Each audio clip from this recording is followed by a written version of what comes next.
Subscribe and click the notification bell to stay updated with the latest videos from School of Technology, Management and Engineering and MIMS in Good morning to all the guests for the day, Associate Dean, faculty, and staff members, and our esteemed audience. Today, I, Aryan Singh, take immense pleasure in extending a very warm greeting on behalf of NMIMS, School of Technology, Management and Engineering family. The topic of discussion for today's session is IoT analytics. Since IoT devices require minimal to no human interaction, collection of data from IoT devices is crucial to check and predict their proper functioning. Assessing and truncating useful information out of such a big chunk of data helps the organizations to identify patterns which are seemingly futile but can help them in a plethora of areas. Before introducing our guests, I'd like to inform the participants that a feedback form will be floated in the chat box. Kindly fill that form unfailingly as attendance would be provided on the basis of the submission of the same. To initiate us more on the topic, I'd like to call Dr. Tapan K. Jain for the session. Dr. Jain is an assistant professor at IIIT Nagpur. He has expertise in the fields of data signal processing, machine learning, and Internet of Things. He is also a senior member of the Institute of Electrical and Electronics Engineering. He graduated with a bachelor's in engineering degree from RGPV Bhopal in the year 2001 and has a PhD in wireless sensor network from JUIT Solent. Dr. Jain has supervised many students in their undergrad and postgrad degrees, and we are overwhelmed to have you here today, sir. I would now, I would now, I would now like to call Dr. Jain illuminate the audience with his knowledge.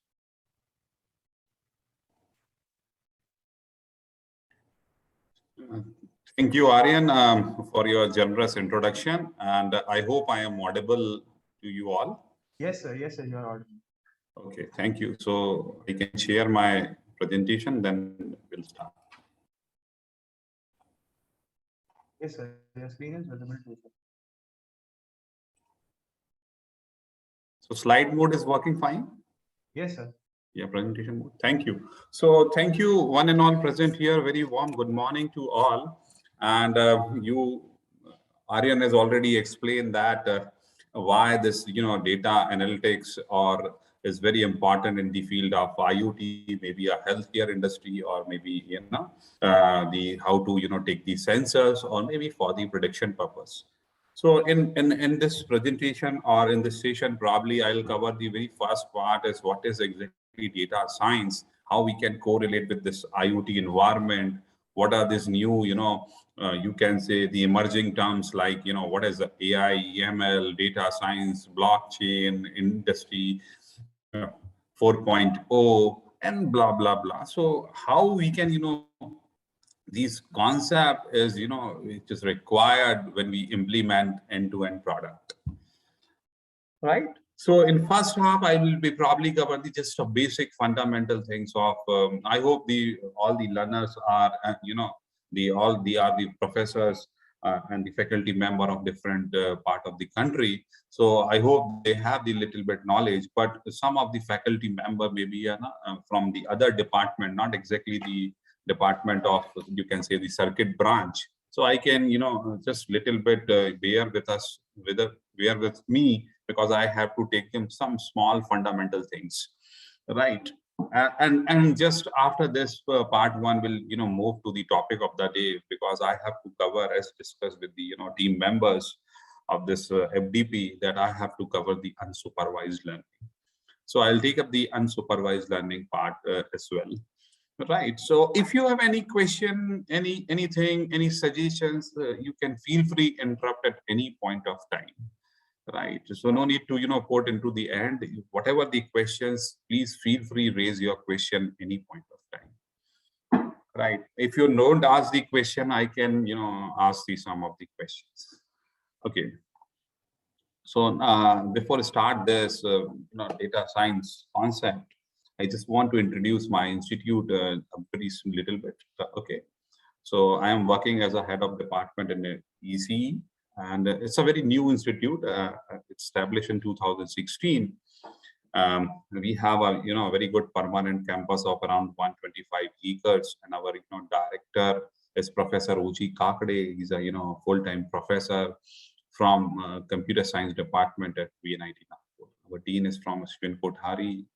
from ECE, BNIT Nagpur.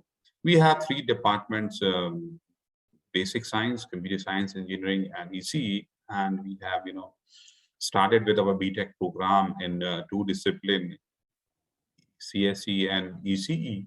Apart from that, we have a PhD program, we have a certification courses, we have a specialized course for the, army officers for the PG diploma in ICT. We have different certification courses. We also started the, that through NEP 2020, we started the credit transfer scheme. So any of the institute, you can sign with MOU with us, and their student can, go through 2 or 3 courses as per their requirement in our institute. Okay, so now a picture, as a famous quote, is a picture is worth of 1,000 words. So if one picture is a worth of 1,000 words, now imagine the volume of the data, right? Even most of the young generation is very fond of the this selfie, right? So everyone have the smartphone and lots of image inside their mobile phone. So now you imagine the how much enormous voluminous data available, right? Even though a picture is worth of 1,000 words, but if you look at this, even one single word is consist of thousands of memory, right? You all aware about that, right? Corona or coronavirus or COVID-19, whatever, right? So number one is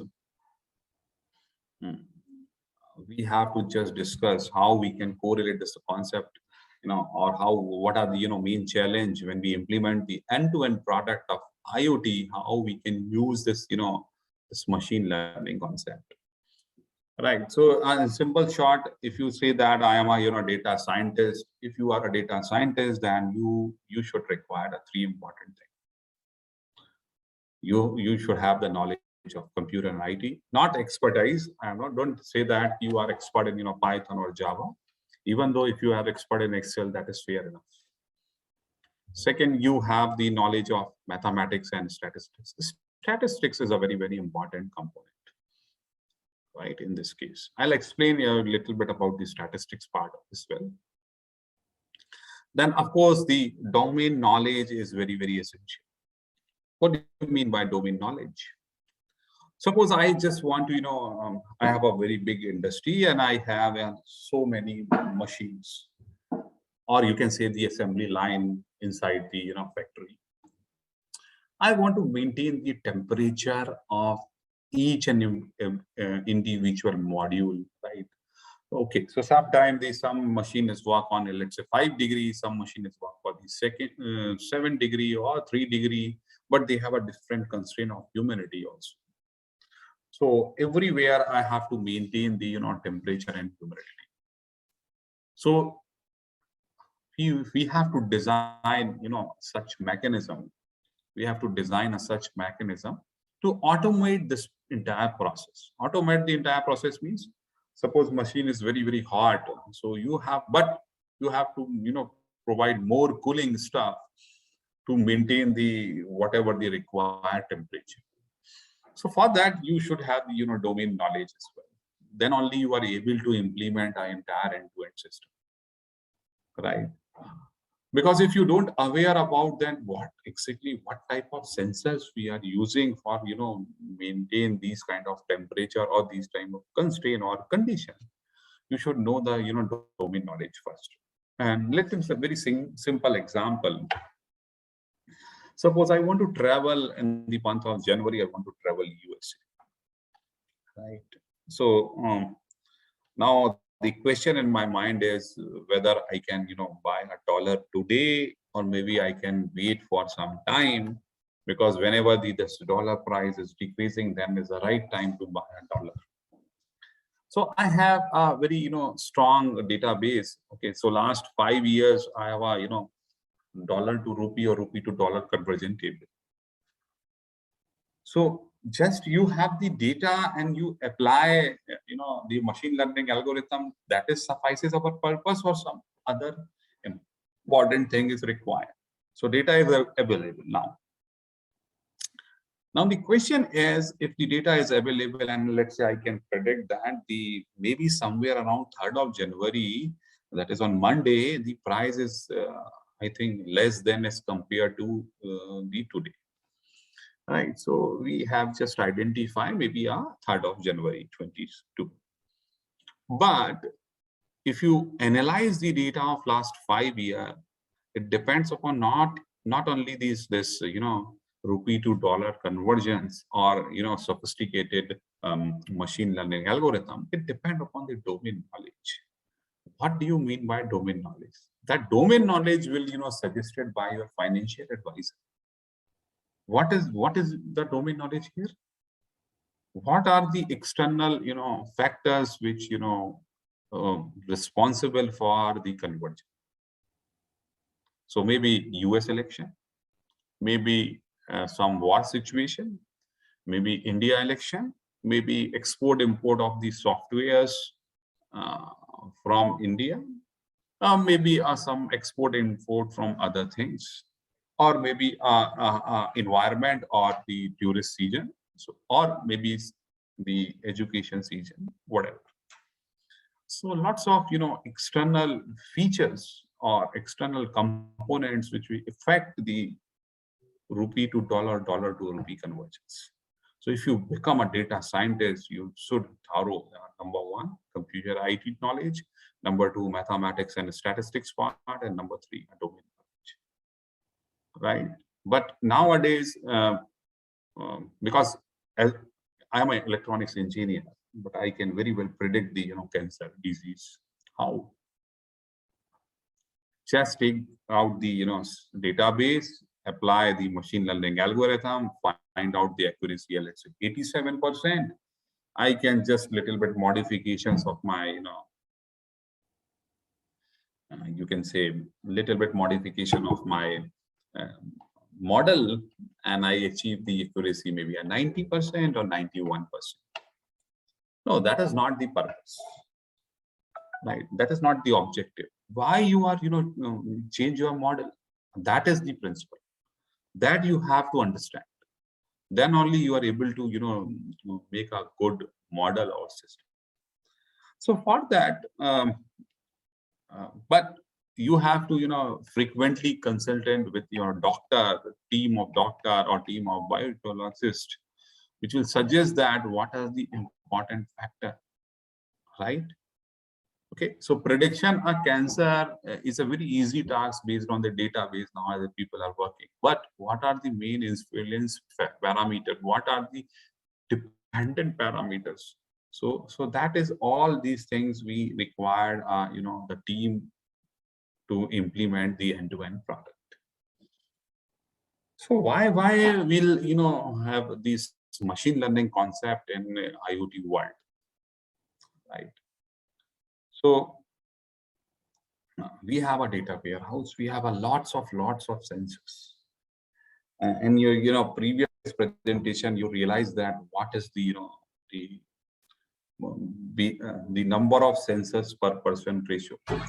It is somewhere around the 1:8. It is somewhere around the 1:8. So one person behind nowadays in 2020 and 21, this is 8 sensors compared to the. So now this is a huge market scope and potential of this particular domain, but how to make an efficient architecture, that is more important. So everything will start with data. So I have a temperature sensor. I have a DHT11 sensors I put into the board, and I just take out the reading. So it depends. You can take the reading maybe probably in every second, probably every minute, probably every hour, whatever. So I have a huge CSV file or Excel file. So for a moment, I assume that it is my data warehouse. There are so many machines, data come into one central place, maybe with the help of cloud or maybe some wire network, whatever. Then our aim is to we have everything. We cannot directly imply the concept of the ML. So before that there are 3 major steps. What is data preparation? Data preparation is what is my demand. Demand means there are n number of service provider for my data. So okay, so suppose I am a very the some land nearby the Nagpur city. I just go to the some farming. So I need some values. What is the temperature of that area? What is the soil uh, quality, or the moisture contained, or what is the rainfall of that area? What is the rain body, and what is the nearby agriculture shop, etc. So many things knowledge we have to require. So it's not necessary for do the farming. You can open up one agriculture shop. You can install the n number of sensors, and then you can perform farming. That won't be possible.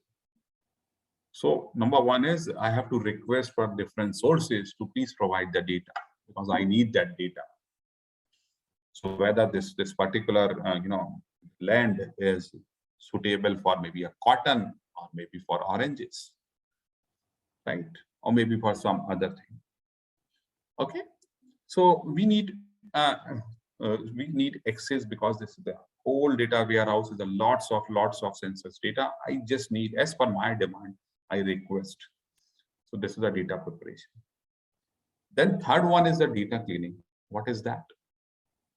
Some value is missing, so we delete that row and everything, right? Or some convert, we replace that value with the average value, and etc. Okay. So these three oranges block is for the job of data engineer. Then you already have some analytics sessions. So you have to visualize everything. Why it is important? Because at one go you can make think the model, right? So analytics is very important. So a lot of tools is available. You can use the bar chart, you can use the pie chart, you can use the box plot, you can use the scatter plot, you can use the heat map plots. So many plots are available, and if you choose the programming language as a Python, so a lot of the Seaborn, or you can say the Pandas or Matplotlib. There's so many libraries is available, so you can easily analysis over it. So for example, I am a bank manager and nearby branch of SBI. I want to launch a new product. Okay. So for launching the new product, the problem is what? I need some data. So I request to my subordinate to, can you give me data of my customers? Data of my customer means not exactly the what is the name, what is the age, what is the area code, what is its address, what is the gender. No, I have the consolidated information. What do you mean by consolidated information? First, I have to need to figure out whether the number of saving accounts, number of current account, number of loan accounts, number of credit card holders, or number of XYZ products. So many products nowadays in the banking sector. So it is not possible to take out the print of all the customer. Let's say my branch having 40,000 customers, so take out the 40,000 print out of name of customer and submit to the manager. No, that won't be possible. It's a clear picture. Okay. So let's say, for example, what is a clear picture? Clear picture means I just draw some kind of pie chart. Let's say I'll say that this 20% maybe a current account, maybe a 50% maybe a saving account, this 30% maybe a loan account, and blah blah blah. So I just realized that what is my target customer? Maybe I target for saving account holder or some. So for that, the analytics play a very important role. Then only you are able to do them. So this is a job of data analytics. So these three job of your data engineer. This is a job of your data analytics. Now you come to the modeling part, evaluation part, deployment part, business standards. These are these four jobs maybe. Once you design a data modeling, you can refer to the business understanding guy.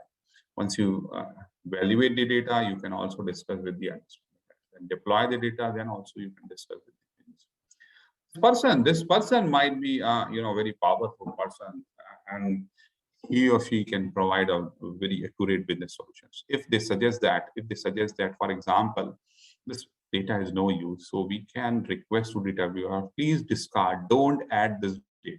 Otherwise, this voluminous data will keep on increasing. If it is data is right, very, very interesting, and we can get out the very fruitful information. So yes, we can add into our data. So this is a complete life cycle of data science. That is most important. So you can work on this area also. You can work on this area also in IoT, and you can work on contribute to that area. Or finally, if you are very good in this. So there are 4 or 5 domains where you can contribute. Okay, that is the importance. So this is the life cycle of data science. Now, once you have the idea in mind. Okay, so here I just little bit about that. This is the data modeling. You have the database. You apply the model.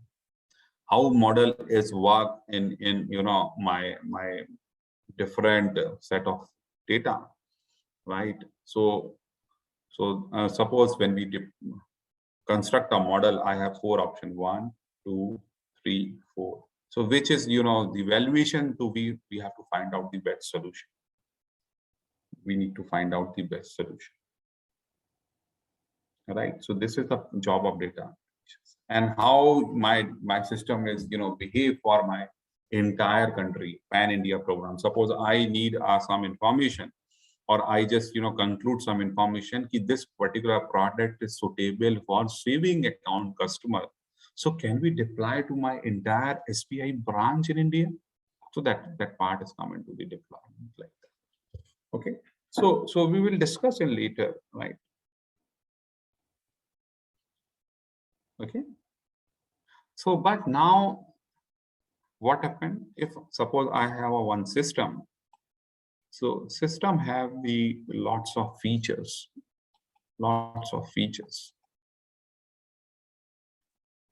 Okay. So suppose if I talk about the saving account customer.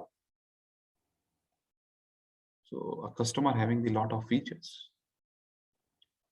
Okay, so whether it is a salaried employee, number one question is whether it is a salaried employee or not. If it is salaried, whether it's a government employee or semi-government employee or private employee. What is the age of that customer? What is that monthly take home for that particular customer?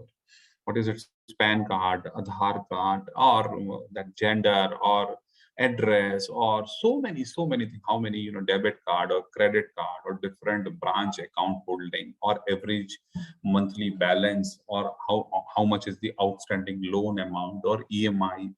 So many number of FDs, RD, so many things is connected. So these are all are the you can say features. So similarly, when we talk about the Internet of Things, so of course the things may be anything. Things may be a software, things may be your RF card, things may be your sensors, things may be your embedded systems, anything, right? So every system consists of lots of sensing data. Okay, so lots of sensing data. Okay, now the question is how we can deal, right? So before I start that, before preparation of that data, you need to analyze.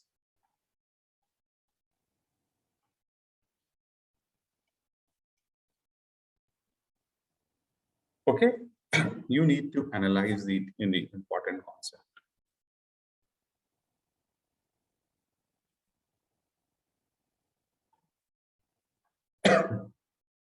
What is exactly the data type is? Then only you are able to decide your best algorithm, right? Best algorithm. So the data type is same as when we write the C and C++ programming. So we use this, or we use the float or char, or right? So many things is available. But initially for the data scientists, we divided into two categories. One is the numerical category and one is the category. Numerical, again, we can decide into the, continuous and discrete. Okay, so let's say, for example, I have a class of 60 students. Discrete means integer or maybe a count, a number, right? So I have a class of 60 students. What is their the average height? Average height maybe, let's say 165 centimeter, 1.5 centimeter, let's say blah, blah. Okay. So these are the, float value, or you can say the continuous value. So the wind speed is last 1 hour in my area. So continuously the time, every seconds we calculate the speed and we'll take the average value, and let's say it's roughly something about 3.45 kilometer per hour. That is the continuous and discrete. Why it is important? Because we have to optimize my database. Why you should optimize? Because in IoT we have to perform every applications most of the time in real time scenario. So how we can take the decision? So that purpose we divide into the data. Suppose I work as a telecaller. So in a day, I receive somewhere around 100 calls. Right. So this is a count. This is a discrete. But the call duration may be a continuous. Call duration means, suppose one person, just call me around 1.6 minutes. Somebody is call me at 3.2 minutes, 1 minute, so blah, blah, blah. Right. But the number of count, that is fixed, 100. So number one is numerical. Another one is, excuse me.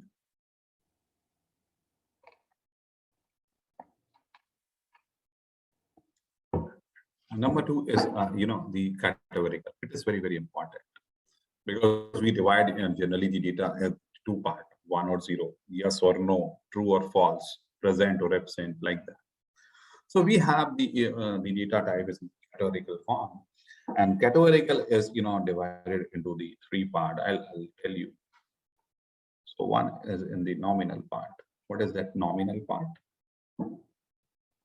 What is that nominal part? Nominal part means, suppose everyone have the smartphone, right? So based on we have make some bucket based on their operating system. So let's say, for example, here this the 25% of the is working on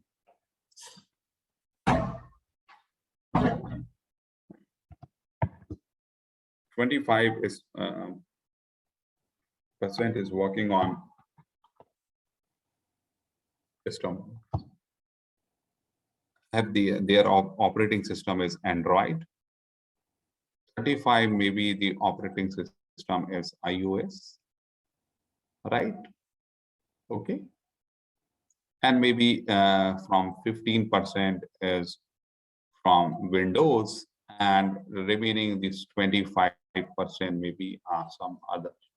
So we divided into the 4 buckets. So divided my entire data into the different bins or buckets. That is the categorical data or nominal data. Right. So let's say, for example, I have to divide my students into different buckets, irrespective of the number of the students. Right. The computer science bucket, basic science bucket, electronics and communication bucket, like that. Right. If the spatial form of this nominal, you can say the ordinal and binary spatial form. So if I have only 2 buckets, only 2 bins that fall into the binary category. And for teacher, this ordinal is very, very important, right? So for example, if you take the feedback of my session, right? So suppose 5 is represent for excellent session, 4 is represent for very good session, 3 is represent for very good session, maybe 2 is represent for average session, 1 is might be a 4. So here, how many buckets? We have a 5 buckets. We have a 5 buckets, but the order is, fixed. Order of my buckets is fixed. That is the ordinal level, right? So you cannot say that 5 is excellent and 4 is poor, 3 is average, 2 is good, and 1 is very good. No, that is not possible. That is not possible. So if my, so number one is if we divide my data into different bins, that is means it is a categorical data. Categorical data, if I have only 2 buckets, I can call as the binary. If more than 2 buckets, I can call as nominal. And in nominal, if the order is fixed, I can call as the order, right? So this is the main, first you have to understand that what is my output variable, what is my input variable, everything. If you clear, then only you are able to, apply the good model. Good model means good algorithm, right?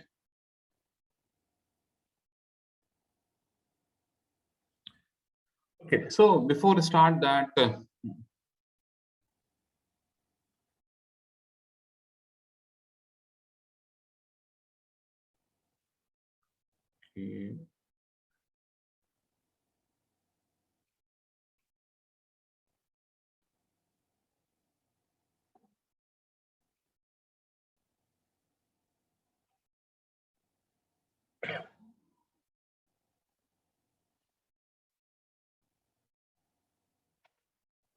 Just a moment, let's try to connect my writing pad.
Mr. Aryan or Professor Gaurav, can you give me a access right in another Tapan Jain?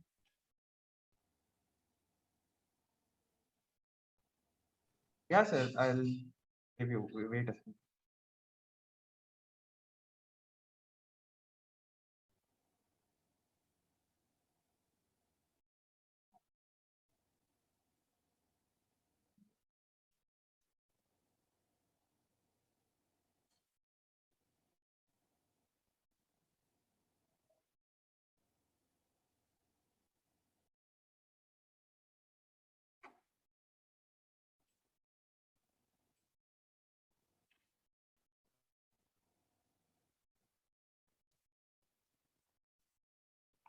I did change the name. That is the name of the participant is writing pad. Can you give the access writing pad? Yeah, sir. I'm going.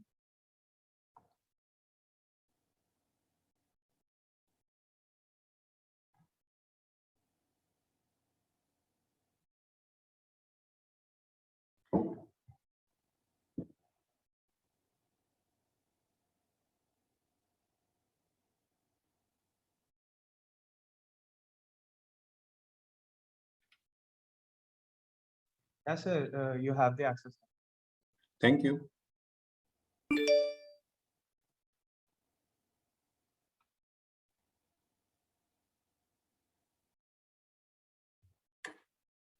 So I hope my screen is visible now. Right. Yes, sir. It is. Okay. So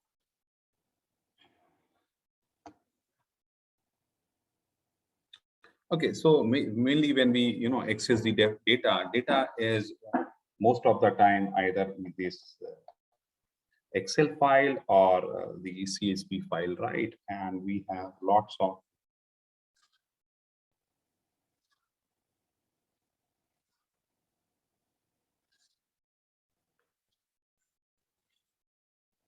lots of row. Okay, row 1, row 2, row 3, row number 1000, maybe row number 1 lakh, and so on. So we have lots of rows in this. So basically, what is that? Basically, these are my record. These are my record, or these are my sample. And then we have the n number of columns in my Excel sheet, right? So column 1, then 2, then 3, then 4, like that. These are what? These are my input. These are my input, right? Or sometimes you can call as these are my features, constraints, whatever you can call as, right? Or variable, or independent variable, whatever.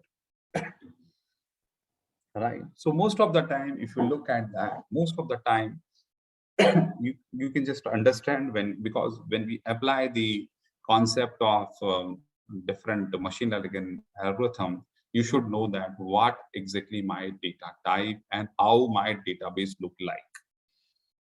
Right. So some of the time, maybe, for example, we'll take the one example. I have a customer name, let's say Tapan. He has the salaried employee, right? Male, age of 49, and its monthly take home is somewhere around 1 lakh rupees. And based on that, we can, offer some output is there, offer. So offer is available, yes. Offer is available, yes. Offer is available, no. Offer is available, no. And like we have an entry. So what is that? This is output. This is my target. This is my outcome. So based on these 4 features, right? These 4 features, I have one, outcome is there. So that means I can call as my data is labeled. My data is labeled. Okay. If this column is not available, this output target is not available, that time I can say that my data is not labeled. So if my data is labeled, I can go for supervised learning. If it is not labeled, I can go for unsupervised learning. Okay, so this is so what is my point? My point is that my data is look like a rectangular data.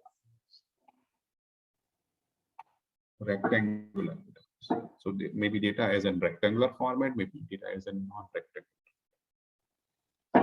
Right? So these are what? These are my record or samples. These are my input of features. These are my target. My data is look like in a square format. So suppose this value is null value. So we can remove this record. That is the part of data cleaning also. Or maybe we have all values, we can replace this value into mean value. So for that, you should know that the knowledge of statistics. So this is the one important concept you should know before apply the machine learning algorithm. Right? Now the second important point is what? Suppose I have a 60 students, and the one of the student is named Tapan. He is doing the maybe let's say programming. He has a SEM1. Once it's complete the SEM1, it's entered into the SEM2, then SEM3, then SEM4. So I have a GC or CGPA, whatever score of each semester. Right? I have a score. So until once it's finished the first semester, it's entered into the second, then then enter into the third, then enter into the fourth. So my data is in the, you can say that my data is in time series format.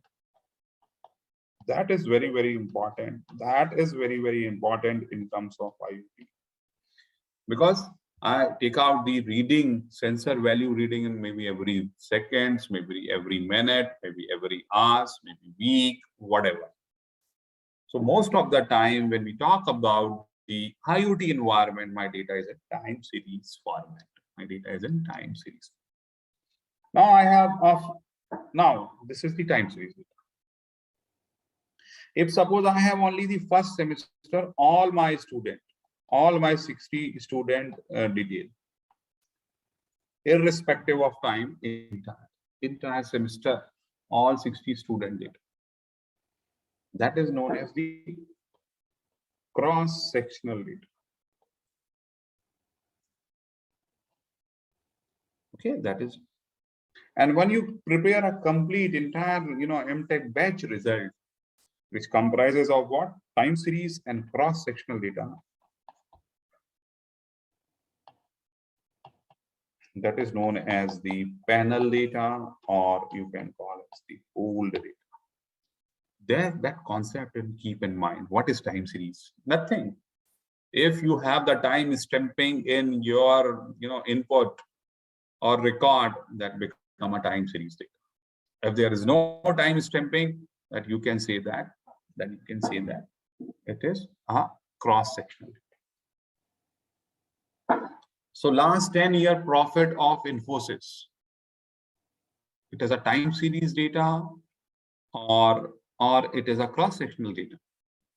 My question is, last 10-year profit of Infosys. So, last 10 years, then 9 years, 8 years, 7 years. Fantastic. So Supriya ma'am is a time series. Yes, absolutely correct. It is a time series data, right? Okay.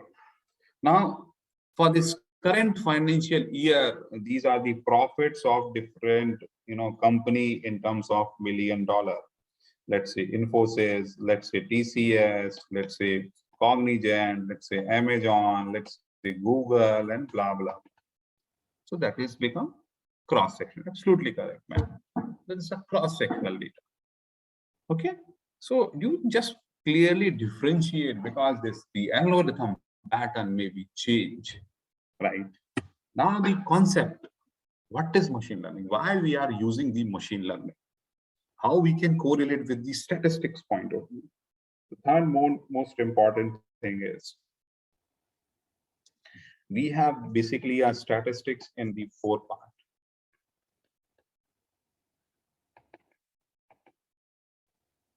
Okay, descriptive.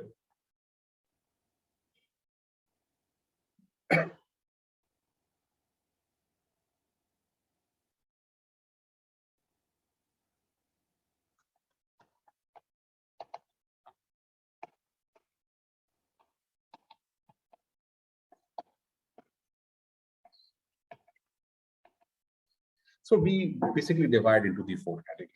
Descriptive. Descriptive means what? In basically we talk about the statistics. We have a large population, and we just have the small sample. So if you divide your entire population in the small samples, do the calculation, and after the end, when you combine, that is known as a descriptive approach. But you have to take entire population for calculation. Whether it depends upon your sample size. This is your descriptive. The most important feature is, I can say that in case of machine learning, these 3. Inferential. I take out this particular, the sample value. Okay.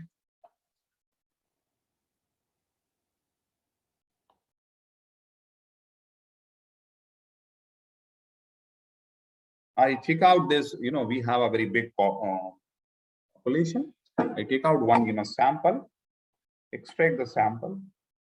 Whatever we, calculate for this particular sample, whatever we means, if we calculate the, suppose average value.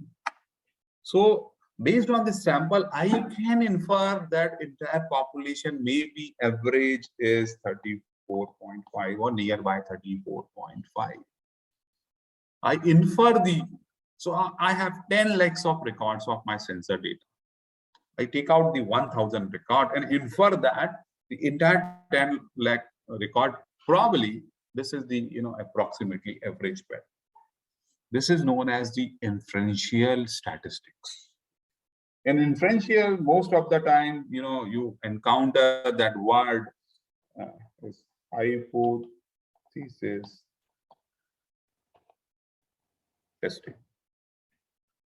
Just a 1 minute, please.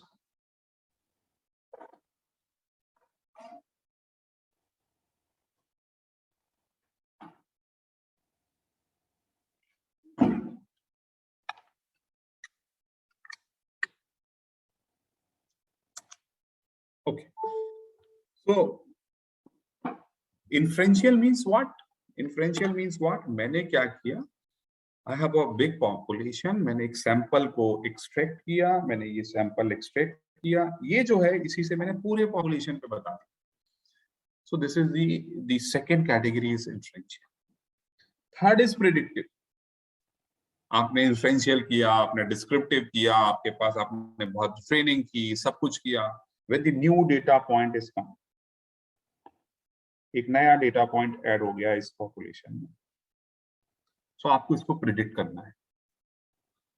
So suppose I have 1000 data points or samples or records.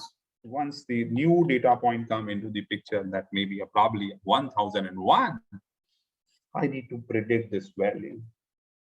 This is a predictive statistics. This is the predictive. That most of the time आप machine learning में क्या करते हैं? Predictive. Then last is the prescriptive, means when I apply the different model for that particular problem, business problem, I have solution 1, I have solution 2, I have solution 3. Right? Solution 1, 2, 3. Which is the best one? Which is the best one for deployment? That we need to identify by the prescriptive statistics.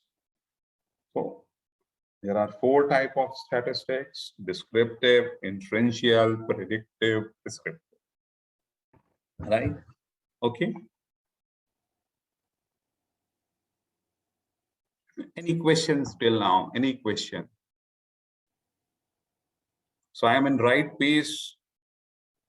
थोड़ा ज़्यादा जल्दी करना है, कम करना है, just let me know. Or any question?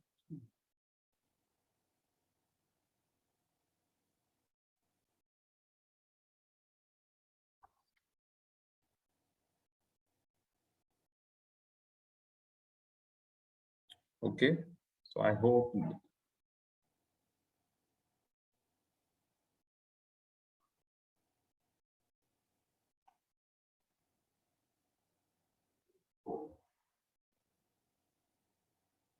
So madam asked, the data scientists have to do the 4 for later jobs in cycle. So no, data scientist is basically the every job. You should knowledge of data engineering, you should knowledge of the data analytics, you should knowledge of DL, deep learner engineers, and you should have the knowledge of domain. Then only you become a data scientist, right? So yes, all the jobs, all the natures, right? Starting from, because you are responsible for end-to-end delivery, right? Okay, so for example, a data engineer is a very big stream because he has to manage the entire warehouse. So how do you know? So I have system 1 in my company. I have system 2. I have system 3. It's working on a different platform. This is working on the different platform. This is working on a different platform. So how to, fetch these 3 data? Integration. That is a challenging job. So in between, you should have only knowledge of data engineering, not the how to do this task. That is not important.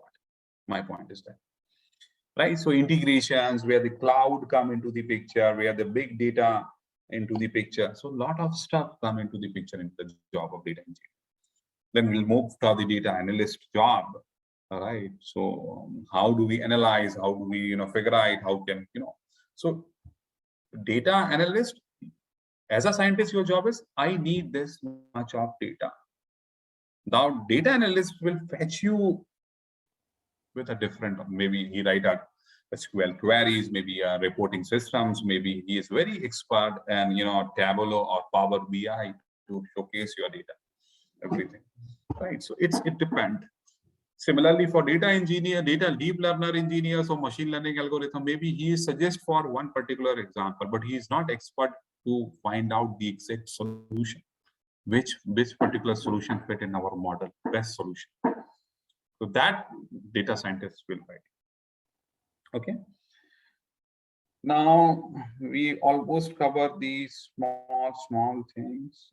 Everything is okay.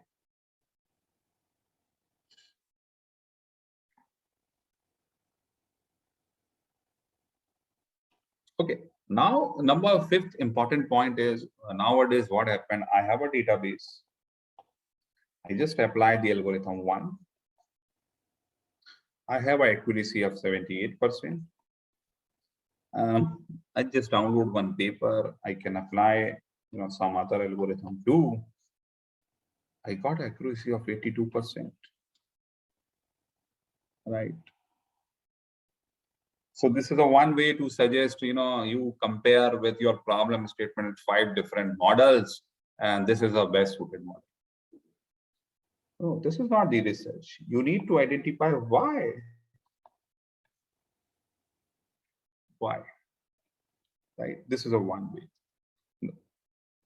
So most of the time we will do this, but we have to do this if we meet our industry, requirements. Sometimes what happen, I just write a algorithm 1. I have just a parameter tuning, fine tuning of my model or hybridization of my model. I increase the accuracy. This is a second solution. Most of the time we do. First is we compare with this or the review papers. Second one is this daily apply. No, that is not the suffices the purpose. So my point is that you just make a one, quick cheat sheet or the comparison model. Let's say, for example, supervised learning algorithm 1, 2, 3, 4. So if I talk about the supervised, of course, it is applicable for labeled data, right? It is, of course, now what factor, what parameter depend upon. So when we talk about the supervised learning, what is a type of output variable? So it is applicable for continuous variable. It is applicable for categorical. It is categorical plus continuous. It is categorical only. It is continuous. So you have, just knowledge. ऐसा नहीं है कि बस apply करना है. What should, this is the output variable. What exactly I want to, calculate. Right. So आपने पढ़ा होगा कहीं the what heard about that.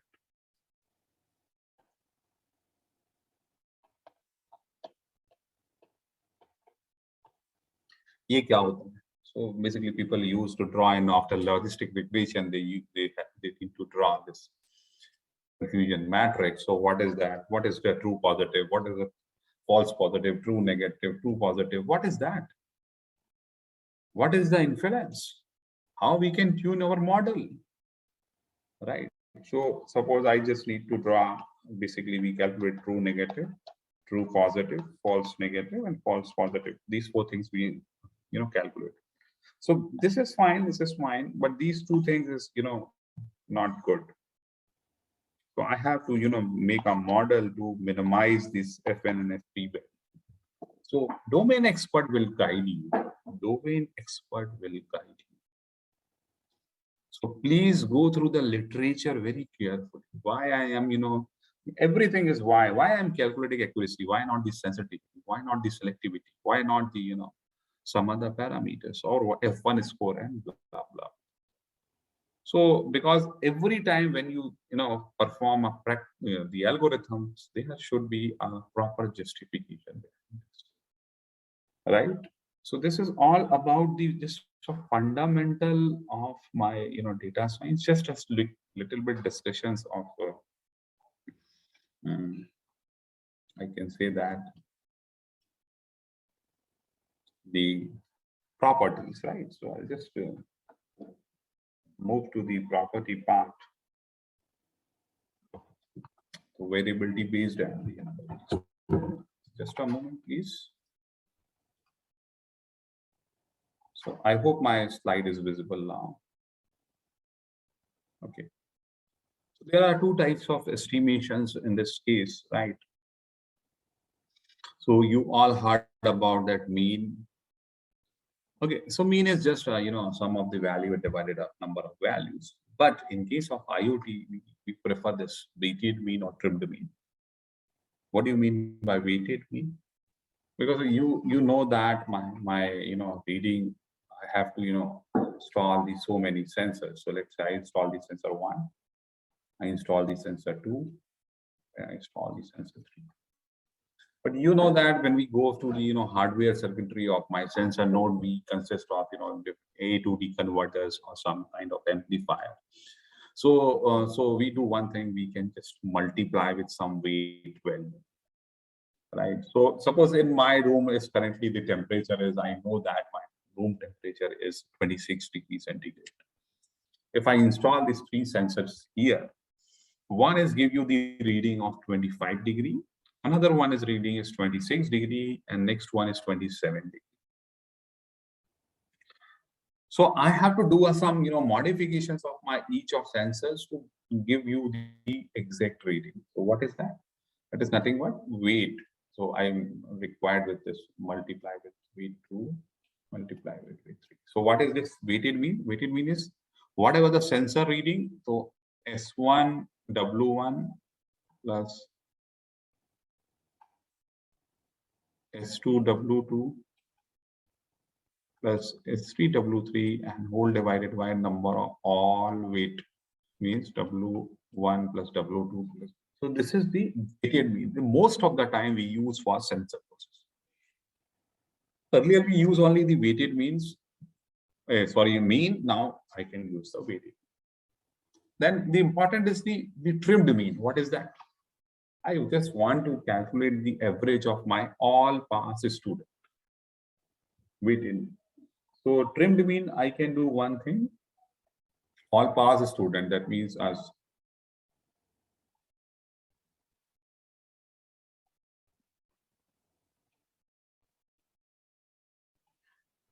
Let's start with the 40 and the passing number is 100. So by mistake, as a human being, if I, instead of 80, if I type the 180, or if I type instead of, 41, I type 14. So these value I can, trimmed out. I just take the, starting from this R1 to R2 value, this predefined range, other value I can trimmed and then calculate the mean. That is the trimmed mean. You heard about the median, that is the you arrange in ascending order the center values. That's the median. Now the very important concept is these two, robustness and outlier. So robustness means suppose I want to calculate the average salary of my employee. Let's say take the example of Microsoft. Right. So every salary is somewhere a package of 30 lakhs, maybe most of the employee, but the Satya Nadella package is very, very high. Right. And we have to deposit the salary in the account. Right. So if we, decide this I'll define that the monthly, maybe you will deposit somewhere around maybe $50,000 in the account. But all of a sudden, if you look at that, the certain Narila account is credited by $10 lakh. So there is, the system must be a robust to handle these kind of situations. That is not the outlier. This is not the false value. My system is having to accept these extreme value that is known as the robustness, right? This is one. Second one is outlier is a different set of value. Different set of value, maybe a temperature. If we talk about, so I know that in this Nagpur city, the temperature is ranging from 5 to 50 degrees. But all of a sudden, the temperature is 60, the value comes 60. So 60 is what my extreme value most of the time is a outlier. So we need to discard that value, but it's a wrong value. Okay. So you need to think over this. So how to outlier detection. There's a very big concept of theory is there. Similarly, we have this. This is a very, very important concept. Okay, the deviation, variance, standard deviation. What is that? Okay, so deviation was what मेरे पास एक actual value है. Let's say 35 degree, and मेरे पास एक observed value है 35.4 degree. So the difference between this actual and observed is what? 0.4, maybe a plus 0.4 or maybe a minus. This is my residual. This is my error. This is my deviation, right? But what happened if one reading is 35.4, another reading is, let's say, 34.6? When we add this, the overall error is 0. But these two are, the wrong value. These two are my wrong value, but the average error is 0. So we go for sum of the square deviation. अब हमने क्या किया? 0.4 को भी square किया, minus 0.4 को भी square किया. So that is the variance. Variance, or you can also use the deviation absolute value. Absolute value means what happened? Minus 0.4 absolute value plus 0.4 minus. But what happened that most of the time we prefer for the squared value. What? Because error is very small. When you do the square of this error, it's give you the very, very small value. Right? So variance ka square, and then you can take out the square root. It's a standard deviation. So very important concept of standard deviation is applicable at this entire machine learning. You can see that because I have to take out the data. And when you take out the data, if you look at that, every time data is distributed like this. When you take out the sample, every time this data is, most of the study we find out data is this, right? So this is what your mean, and this is the data is mu minus standard deviation sigma, sorry, mu plus sigma or mu minus sigma, and like that. So if you plot this with respect to mu, and if this set to the mu value is equals to 0, if you do the standardization, and sigma is equals to 1. Okay, so this plot is shifted to some here. The center value is what? Mu is equals to 0. And then if you observe that in the range of mu minus sigma to mu plus sigma, around 68% data point is covered. 68%. If you take the range from mu minus 2 sigma to mu plus 2 sigma, 95% data point is covered. And if you take the mu minus 3 sigma to mu plus 3 sigma, 99 point something data point is covered. That is called as the 1, 2, 3 rule. Why I am doing this? Because let's say I have a 60 student, I take the height as a 1 parameter, weight is 1 parameter. Height maybe a 165 centimeter, weight maybe a 70 kg. They are different unit, different values. If you want to come into the same form, so we converted my data into the mu is equals to 0. Of course, the data lies into the minus side also. Mu is equals to 1. That is known as the standardization. That is known as the some kind of scaling and known as the standardization. One important aspect is normalization. Have you heard about? I have a reading 1, reading 2, reading 3, reading 4, 5, 6, 7, and so on. I have a reading, right? So this is a feature 1. Then similarly, I have a feature 2. This component is age. This is a loan amount. Loan amount is in terms of lakh rupees. Age in some, the double-digit value. Because only this loan is applicable for only the citizen having the more than 21 age and less than the 60, 70, 80. It's depend upon the financial institutions. So when we take some, similarity or the distance, when we calculate that, it only depend upon the one feature. So what happened?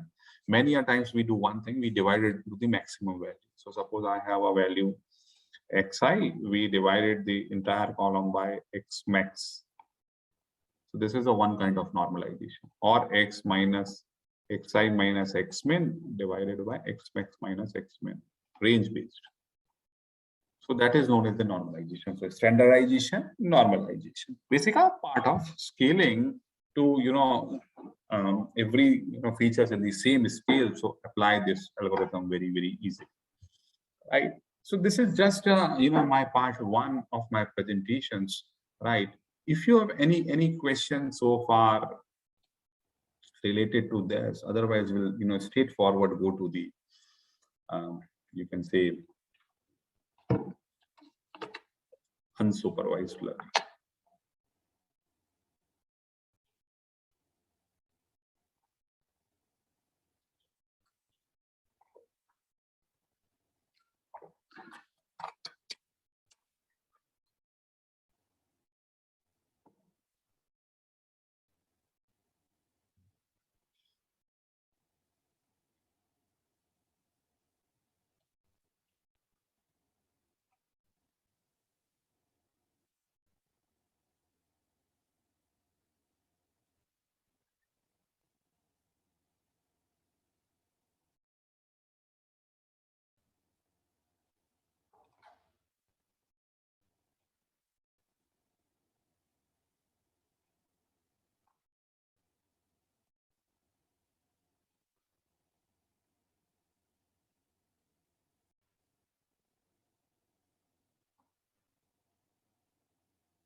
So I hope no question from audience side. So we'll start the second part of my presentation. Right now, this is the focus area. But before start, I just share this some important points. So many of many of the aware of this basic concept, but those who are from some other department, probably it is useful. Right now, unsupervised learning, right? So as we discussed that it's a machine learning technique. So what is the important point is, what is the takeout? Mainly my data is unlabeled, number 1. Okay. So if you look at the block diagram, this is my raw data. And what happened, basically, I have a feature 1, I have a feature 2, I have a feature 3, and there is no as such output, classification. Okay. So I need to, differentiate these data points. So we'll do probably on the most of the time clustering or divide it into the buckets. But we don't know how to divide that. So we have to, generate our own informations. So for this, we have no training data set, but just our interpretation. Interpretation means maybe you can compare with your neighbor nodes, or maybe you can compare with the entire data set and find out certain properties, certain similarities for that. Once you generate the lots of information, then you go for algorithm, right? Unsupervised learning algorithm. At this particular point of time, you can say that now I have lots of knowledge, related to one data point. So maybe you can say that based on this knowledge, maybe my data is supervised. Maybe my data is supervised, and then I can segregate into the output. So maybe output, maybe you can, maybe a triangular one, or maybe a circular one, or maybe a rectangular one, or maybe you can, categorize with this orange color, green color, or purple color, or any other property. So maybe a size, maybe a, texture, maybe your color, or any other property at end of this algorithm, it is differentiated, right? So, but initially we don't have any sort of output. Okay.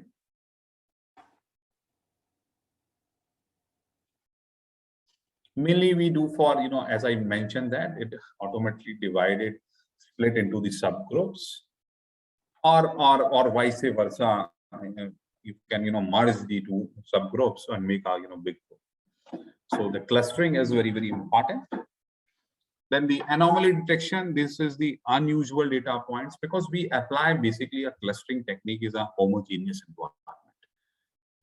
Because if it is not homogeneous, why we compare these 2 point data points? So it is basically homogeneous. So when you compare this, so if all the data point is having the temperature, humidity, and pressure, but all of a sudden the new data point can come with some other features, maybe a sound or maybe something else. So that type of transactions you can easily differentiate. Okay. So fraudulent transactions basically for anomaly detection. Association mining means, suppose if not the single one, we can make some small group of 10 or 20, and then we can replicate, compare with entire populations. So some of the item together or form some kind of pattern, so easily compare with the entire population. So associated mining is also that concept. Okay. As I mentioned that it is basically a homogeneous.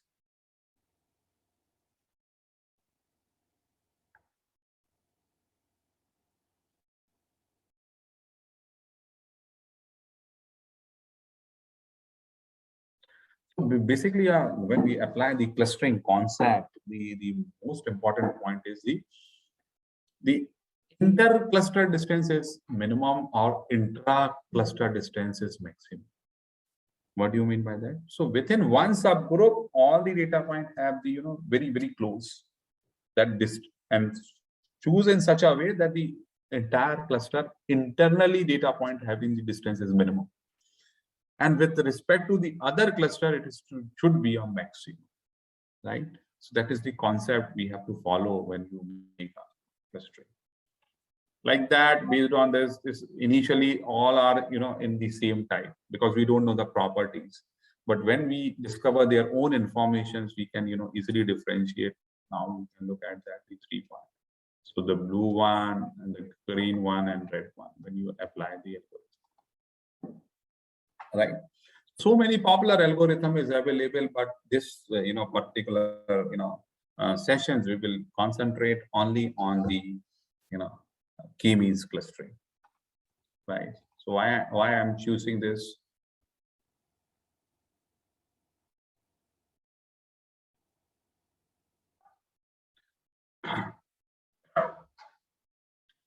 Okay. So why I'm choosing this, I can tell you, because it's a very, very popular algorithm.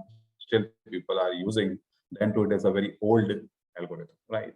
So one question is asked after this step, can you say that it is a supervised learning? I can say that, but not this supervised learning. Why? Because I start my processing F1, F2, and F3. And I generate so many outputs. So many outputs, right? So what is that exactly? Not the single output. We have the lots of information, but in case of supervised learning, only the one output variable, right? So I can say that for if I consider only this, so can say that now this point of time my data is supervised. But we need to take the different sets of output. So not exactly this is the supervised learning, but maybe because we know the different properties and we want to segregate all these properties, though we have calculated with respect to these features, right? So may or may not be, right?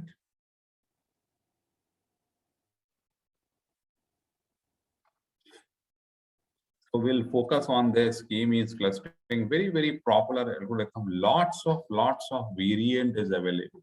So k-means, mean shift, kernel k-means, medioid, k-centroid, k-memory. There's so many, variant is available. But due to the time constraint, I'll just talk about only the k-means clustering, right? Any question related to supervised learning, unsupervised learning? Anything?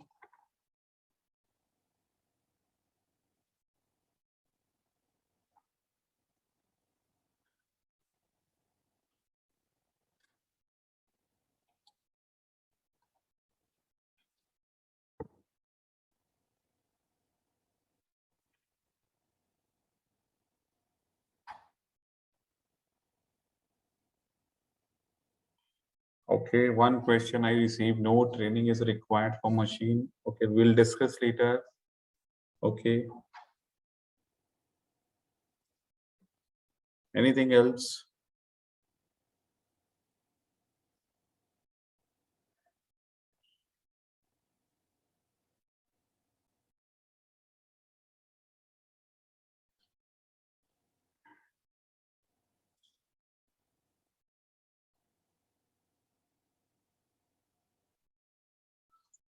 Okay. So we'll go to I have only one question. So we'll discuss in later, right? Till now, first we complete the k-means clustering, and then if time permits, then we'll take up the question. I definitely give you the answer, madam. This no training is required for machine, right?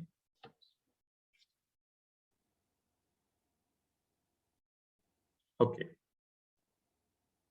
So I am saying that why I'm choose this particular algorithm k-means clustering, because now if you look at that, okay, so this is the paper, is a very nicely written paper by Professor, A.K. Jain, right? I have interacted in one of the conference in 2017, right? So you all know, maybe those who are working on the clustering or the image processing, they know Professor Jain very well. He's a highly cited Indian. Lex of citations is there. Right. So he wrote a very fantastic paper in 2010, data clustering 50 years beyond the k-means. Now you can very well predict the k-means date. So maybe this algorithm maybe evolved in 1960. Still in 2021 or 2022, still people are using this k-means clustering with different set of applications, right? Different sensors. So that's why I'll choose this. You please refer this paper. It's a very fantastic paper. Okay. So this is the Professor Jain, and this is me, and this is my good friend. He's working on very good and on the clustering part. So very good publications. 3 times best paper, 1 time best PhD thesis awardee. This is Professor Nanda from MNIT Jaipur. Right. So you can also refer his paper if you are really working on this particular domain. Right. So that's why it is very popular, and that's why I take this particular method. Yeah, other techniques exist as well. Right. So now start with this. We know that we apply for k-means clustering. Right. So k-means is the iterative algorithm. Right. As I mentioned that k-means is a type of unsupervised learning algorithm. Right. K-means is what? Unsupervised learning algorithm. That means my data is not labeled. Now I need to generate information. I need to generate information. But output is not present. No training set is present. So we need to, explore our own information. or discover our own information. So you can say that this is the training. You can say that because here what happened, we just take the values, take the properties, take the information to other data point and just build up our my database. As such, there is no training. Training means what? Set 1, set 2, set 3 value, answer is this. Set 1, set 2, set 3 value, answer is this. We don't know even though how many answers is available, right? So the training is slightly different in this case. We just need to, just discover the own information. You have to define what is the key means. Key means is basically a clustering algorithm. So we divide a cluster 1, cluster 2, cluster 3. So this is my K3, this is my cluster 1, this is cluster 2, 3, whatever. So each of the data point either belongs to 1, 2, or 3, right? And there is no on overlapping. Overlapping means अगर मान लीजिए यहाँ पे कोई data point है, तो या तो either it belongs to 2 or 3. ऐसा नहीं है कि it belongs to both the clusters. No. So K is predefined. K means is a clustering algorithm. You have to tell them whether I can start with K is equals to 2 or K is equal to 3 or K is equals to 4 or 1, whatever the value. Right, and each data point belongs to one group. Right, as you told me that the intercluster data point is similar. Similar means their distance is right, and it within the cluster this value is very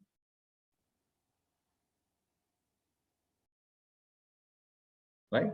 So this is the intercluster means within the cluster. Within the cluster, this distance is very minimum, or whatever the property is minimum. And inter means with compared with the other cluster, it should be high. So that is the inter and intra cluster. So the keeping cluster is different far as possible. That means intra. So don't confuse this terminology, right? Here we calculate the Euclidean distance. This is also known as the L2 norm distance. So if we compare another property of two data point, we can just simply calculate the Euclidean distance, right? So suppose I need, initially I have no data point in the cluster, right? I assume that one data point and two data point, and we'll assume that this is my cluster data, or this is a cluster head. When this new point is come, so either it belongs to K1 or K2. Suppose it belongs to this K1. So now the centroid of this cluster is changed. Maybe somewhere around the center value has become a centroid. So क्या बोल रहे हैं? Assign the data point the cluster such the Euclidean distance between the data points and the clustered centroid is minimum. So ये नया data point आएगा तो ये centroid था, तो अगर यहाँ बना लेंगे नया centroid तो ये दोनों से क्या हो जाएगी distance minimum. So every time you have to work on the centroid value or average value in one cluster, right? Then whenever you do the modeling, we have this some objective function, or some you can call as the cost function. Our aim is to minimize this. What is that? What is that? So basic principle behind this one, we make a cluster. We have predefined my cluster. So predefined means number of clusters. We suppose I defined. This is what? This is number of data point. M is what? Number of total data point. Okay, so ये clear हो गया, ये clear हो गया, number of cluster. This is what WIK हमारा data point है, ये कोई property हम data point की calculate, ठीक है? This is a property. So either it belongs to 1 or 2. So अगर 1 के लिए WIK की value 0 है, तो बाकी सब के लिए क्या होगी? Other value 0. इसमें belong नहीं. तो सिंपली जो भी प्रॉपर्टी आई उसको 1 से मल्टीप्लाई करिए 0. This is my centroid 1, mu1. This is my centroid 2, mu2. New data point is come, so whatever. If this is my new data point, तो इससे आपको distance निकाल. अब if it is less than from 1, so it automatically fall into the cluster 1 category or cluster 2 category like that. Okay. So our aim is to what? I have to minimize this distance. कैसे करेंगे? ये नया cluster इससे add हो गया तो फिर यहाँ एक cluster ऐड हो Centroid है तो हर एक से पॉइंट से आपकी ये जो वैल्यू है वो मिनिमम होनी चाहिए ये मेरा aim. तो जब सब डेटा पॉइंट डिस्ट्रीब्यूट हो जाएंगे तो आपके पास ये value right. I'll show you with the example and then we'll come to this mathematics part. I hope little bit clear at this point. Okay, so suppose this is my example. I have total m number of data points, and these are my all green dots is my of my m value, and I assume that the k is equals to 2. So I assume this is my first centroid and this is my second cluster centroid. I can start with the distance each data point with respect to the centroid. Whenever this value is minimum, we can assign that color. So अभी यहाँ देखिए ये blue से pass था तो that assign the blue. So this pink line divided my all data point in 2 parts. This process is not stop here. Now out of this blue, I have to choose one point where the all blue point distance is missing. So I can just move to my centroid somewhere here and somewhere here, like this. Figure C. Again, recalculate of all data point. अब क्या होगा? अब ये ऐसा कुछ बनेगा in the next figure, like that. Again, I have to move to some dense area. ये move किया, then फिर किया. अब now the next figure F G H I. Now हम कहीं move नहीं कर सकते. Why? Because if it is moving, then the average minimum distance becomes large. So we can stop my process here only. Okay. So just to stop this process is here. This is the whole concept behind the k-means clustering. Right. This is the concept behind the k-means clustering.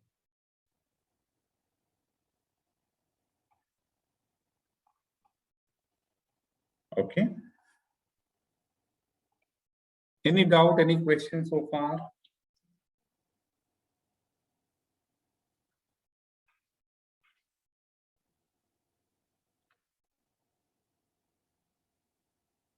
Okay. Take the one another example, right? Probably we can. So how many features in this example?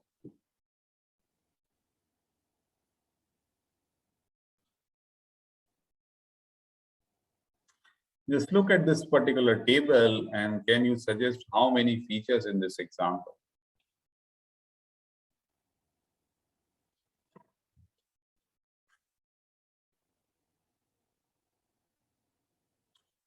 Okay. Okay, I got the some answer is 2, some is 3.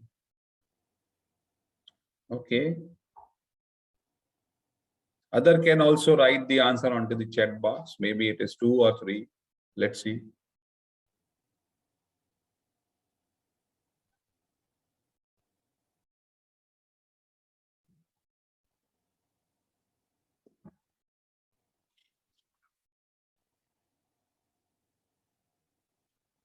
Okay.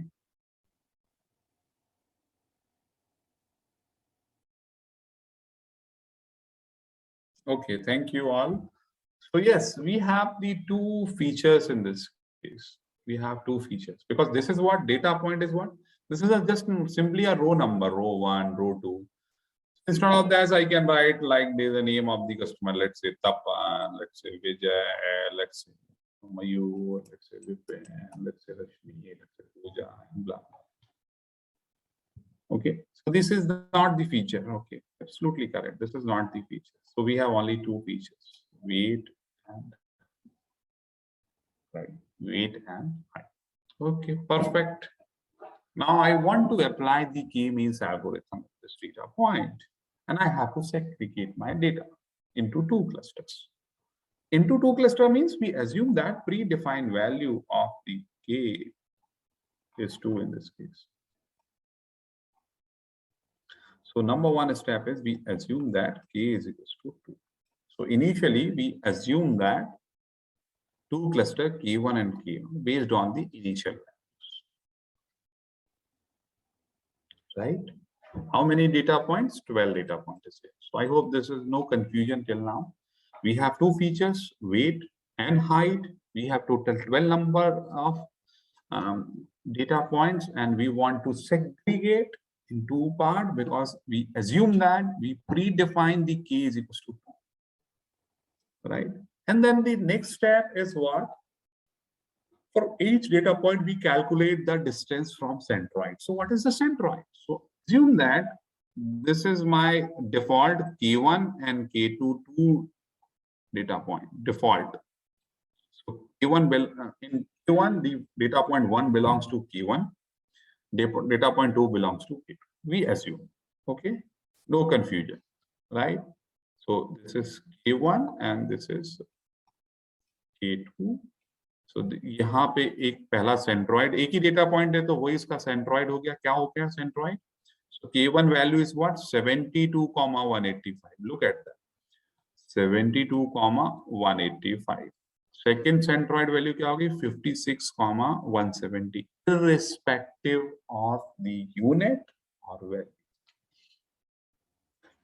Right. अब my question is what? My question is ये जो नया data point 3 आया 3 number का, ये किसको belong करेगा? Cluster 2 पे जाएगा कि क्लस्टर 1 पे जाएगा? तो मैं इक्विलिब्रियम डिस्टेंस कैलकुलेट करता हूं, राइट? सो मैंने क्या किया? I have just calculate the distance 72 minus 60 square plus 185 minus 168 square, right? And then take out the under root, that come out to be 20.8. Similarly, 56 minus 60, that means 4 square, that come out to be 16, plus 170 minus 168, that means 2 square 4. So somewhere around a 20 square root, so 4 point something, this is the distance. So abhi maine kuch nahi kiya, just I want to predict whether the data point 3 is belongs to cluster 1 or cluster 2. That's it. Okay, move forward. So now I have this is belongs to k1, this is belongs to k2. I take off this value 3. I just calculate the distance from 1 and 2. I have a distance is this, right? So what is the minimum distance? Minimum distance is 4.5 with respect to cluster 2. So I can make a bigger cluster. Now the cluster 2 having the 2 data points. Initially cluster 1 have the only 1 point, and cluster 2 now 2 and 3 2 data points. So when you have the 2 data point, then you have to modify the centroid value. So what? Just take the average of these two.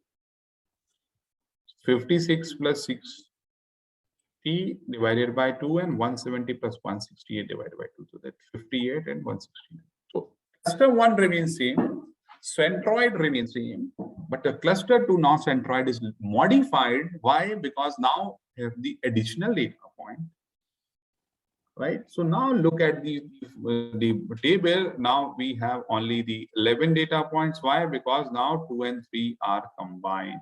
So this is my cluster 1, this is my cluster 2, right? So एक ही point बन गया, एक ही centroid हो गया फिलहाल, ऐसा मान लें, right?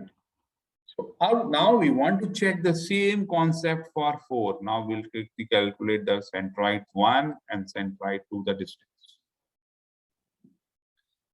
72 minus 58, sorry, 72 minus 68 and 185 minus 1. 72 minus 68 means 4 square, that means come out to 16, plus 185 minus 179 is 36.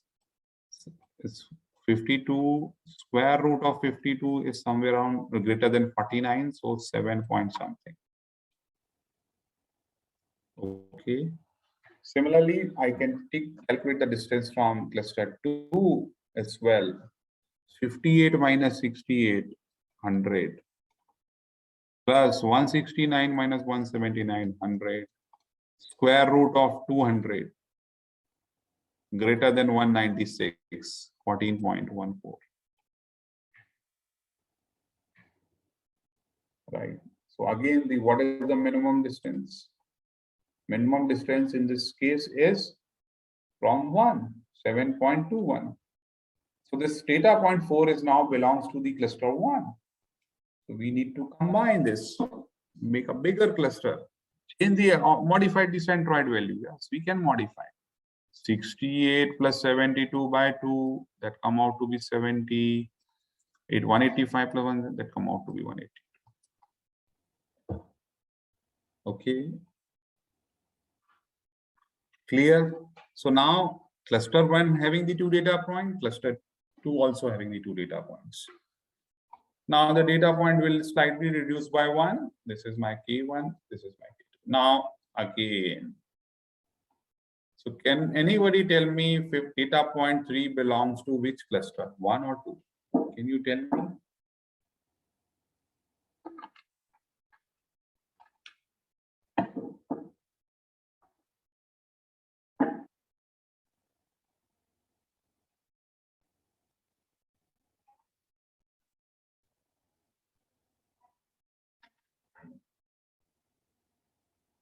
Okay, so somebody is like 1, somebody is like 2, somebody please just give me some more answer onto the chat box so we are able to decide.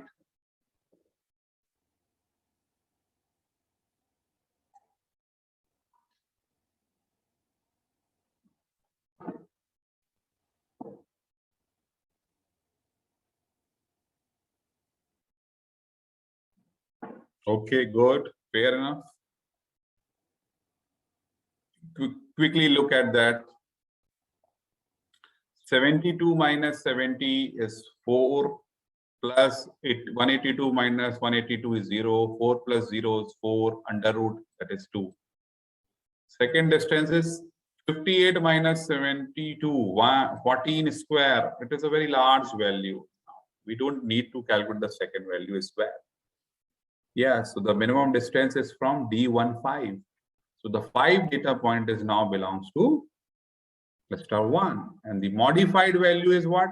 72 plus 70 divided by 2, that is 71. And 182 plus 182 divided by 2, 182. So the modified centroid is now cluster 1 is 71, 182. So data point 5 belongs to cluster 1. Then in this process, keep on repeating and find out the accurate answer. Right? And it is not necessary the value is divided equally. Maybe one cluster is heavily, another one is lightly. Then again you can start repeating this process, and you can make a good result. Okay, any doubt, any question? So one question is raised by, okay, so I'll give you this answer later, that for deciding number of cluster, domain knowledge would be essential. Okay. Any questions so far? No.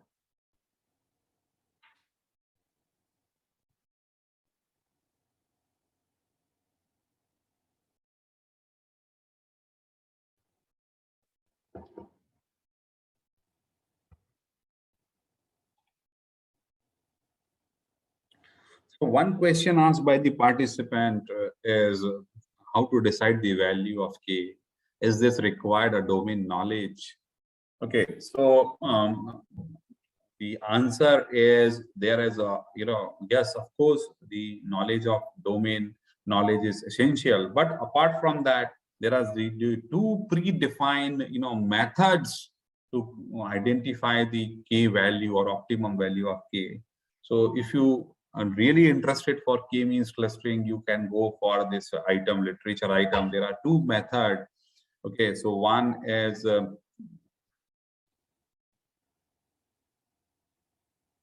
LO method, another one is the Siloid.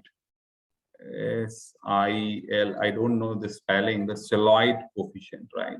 So one is the LO method and second is the Siloid method to find out the optimum number of K, right? So this is the answer for how to decide the, right? LO and the Siloid. S-I-L-L-O-U-T-E. I don't know the remaining, remember the spelling. Okay.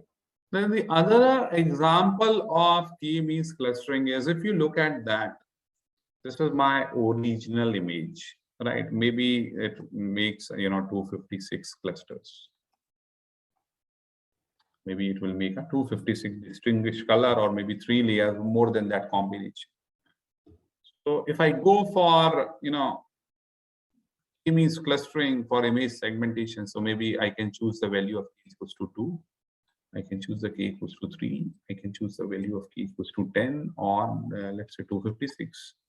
So this is also k-means clustering we can apply for image processing, especially for image segmentation. But what more interesting result is, if you look at that, suppose this image consists of 100 MB, right? This is my original image. If I go for k is equals to 2, then the size of that particular image is only 4 MB, 4% of original image, right? So you can also use this k-means as comparison technique in image processing. K-mean is also apply for compression technique. So for segmentation as well as the comparisons, you can use this k-means clustering, right? So it depends upon what is your the data type, then you can apply for the same. Then there are, of course, because it's an algorithm, so because it's the soft computational technique facility, so there are some limitations, right? So that's why I prefer that you can go for either the domain expert or some other method. So in this case, in the example number 1, if you choose the instead of 2, if you choose k equals to 1, that will give you the more appropriate answer. In this case, if you go for k is equals to 2, that is also giving you suffices a good answer. Okay. This is another, you accept this figure. There's a lot of similarity of the here. The similarity is subjective. Two samples might be very close in the terms of features, but actually they are very, very different. Right?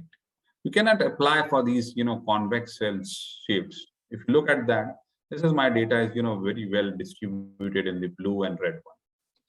Blue and red one. This is very, very easily distributed. But if I apply the k-means clustering, then what happens? Some of the red part is going to the blue one, and some of the blue one is now the red one. So these kind of shapes, if the data is there, we cannot apply for the same. Right. So of course there is some limitations also there. Right. So this is the all related to the k-means clustering. Now I am open for the question answer. If you have any question, you can feel free to discuss, or anything I want to repeat, because I have now 5 minutes, so I can spend on that. So please feel free ask any questions if you have.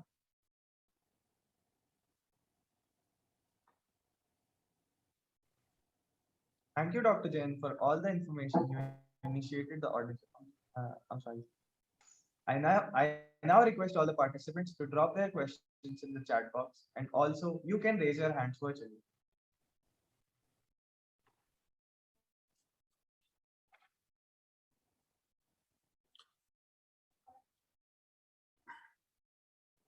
So other these Supriya ma'am asked the other question, other method which can avoid the limitation of k-means. Okay, so there are methods. So basically, what kind of limitations? So there are other clustering clustering techniques is available. Maybe you can go for DB scan, or maybe it depends if you have the classification is fixed in the order. So we go for hierarchical clustering, or we have the different variant of k-means clustering is there, right? So lots of method is there, not only the k-means, but it's so popular. That's why I choose this. All right.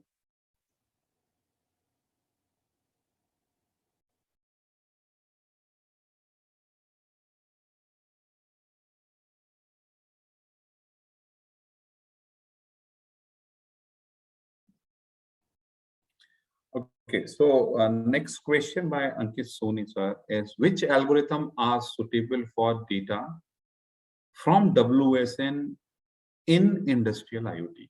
Okay, so very good question, right? But before we start that, I just want to ask one question. Is WSN is a subset of IoT, or IoT is a subset of WSN?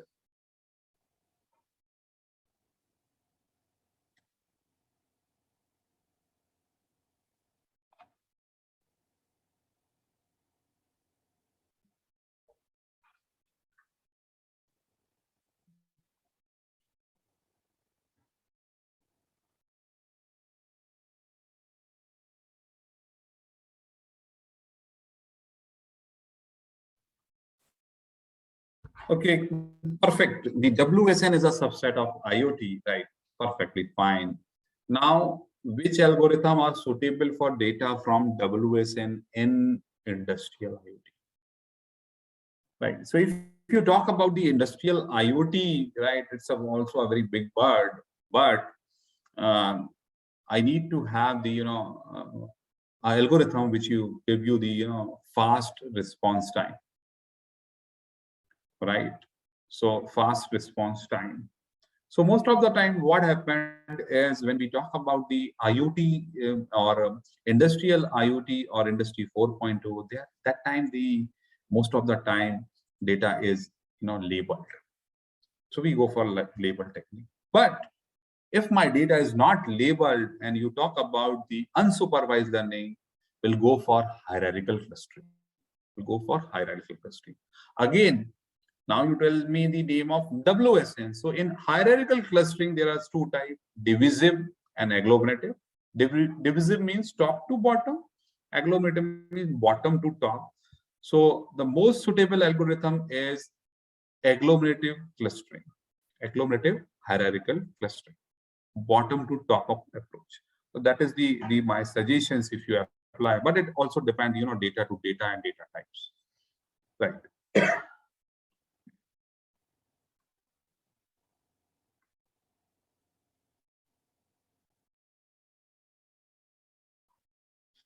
Yes, number one is depend upon the same continuation with that question, right? Yes, it depend upon the data typing, number of features with incorporated, our response time, our type of applications. Yes, yes, definitely. Because sometimes what happened in WSN, we have to do the lots of waiting. You have to wait or calibrate your model, calibrate the data points value, calibrate the reading. So it depends, right? Okay. Any questions so far?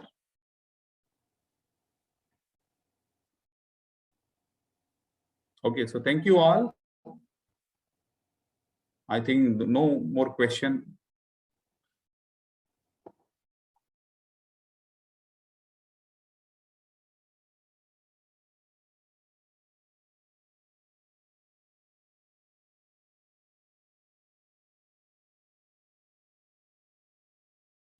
Okay, thank you very much for patiently listening my sessions. Thank you all and all the best. And thank you all the organizer members to give this opportunity to interact all. Thank you. Bye-bye. Take care. Aryan, should I leave? Yeah, sir. Thank you for all your questions. The link of the feedback form is floated in the chat box. Kindly fill the feedback form before leaving the session. And Thank you very much, sir.